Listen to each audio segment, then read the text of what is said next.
नमस्कार, आदाब, स्वागत है आपका। मैं हूं आपके साथ आसिफ खान। जो कयास लगाए जा रहे थे कि गुजरात के मुख्यमंत्री विजय रूपाणी का पत्ता कट सकता है और आखिरकार वही हुआ।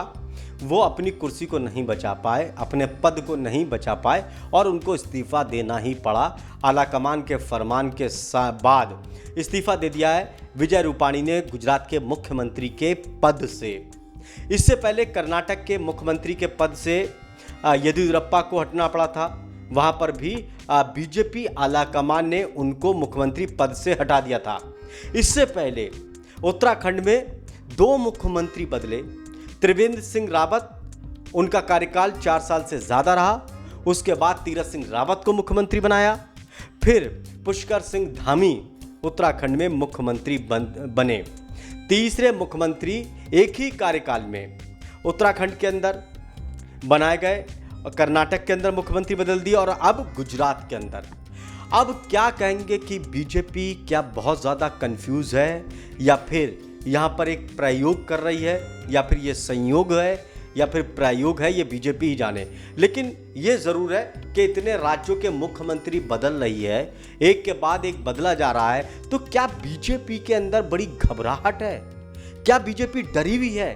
कहीं ऐसा ना हो जो कई राज्यों में उनकी सरकार जा चुकी है। महाराष्ट्र के अंदर, राजस्थान के अंदर, मध्य प्रदेश के अंदर कांग्रेस की सरकार बनी थी। हालांकि बाद में जो है उन्होंने सरकार बना ली थी तोड़ जोड़ के। छत्तीसगढ़ के अंदर, झारखंड के अंदर। तो क्या इसी तरह से डर बीजेपी के अंदर बहुत ज़्यादा है? कहीं ऐसा ना हो कि राज्यों में दूसरी पार्टियों की, विपक्षी पार्टियों की सरकार ना बन जाए। और इसी के डर के चलते हेर फेर बीजेपी कर रही है मुख्यमंत्रियों के पद को लेकर। यानी कि जो अभी तक के मुख्यमंत्री थे जिनको बदला गया, क्या इनके ऊपर बीजेपी को बिल्कुल विश्वास नहीं था? क्या इनका कार्यकाल बिल्कुल खराब चला गया? और अगर इनको बदलना ही था तो फिर वक्त रहते क्यों नहीं बदला गया? क्यों इन मुख्यमंत्री को इतना टाइम दिया गया? जनता का टाइम खराब किया गया और उसके बाद उनको बदल दिया गया।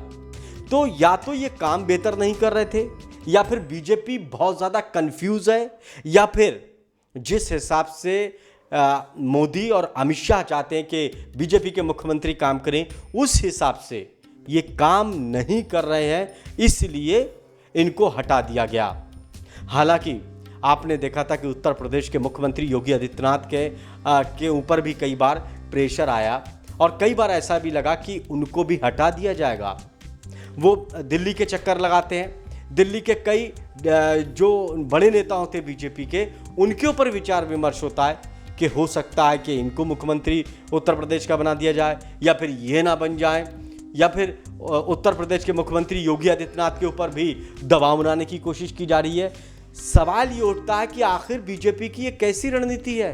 मुख्यमंत्री पर मुख्यमंत्री आप बदल रहे हैं। क्या आप कंफ्यूज हैं, या फिर आपको बीजेपी जो आपने मुख्यमंत्री बनाए वो बेहतर काम नहीं कर रहे हैं, या फिर आपके पास कैंडिडेट खत्म हो गए, या फिर आपको चुनाव में डर लग रहा है कि इन राज्यों में चुनाव होना है तो आपको बहुत बड़ी हार का सामना करना पड़ सकता है, इसलिए आप मुख्यमंत्री बदल रहे हैं। लेकिन बीजेपी को समझना चाहिए कि मुख्यमंत्री बदलने से जनता खुश नहीं होगी, बल्कि काम करने से ही जनता खुश होगी। नमस्कार।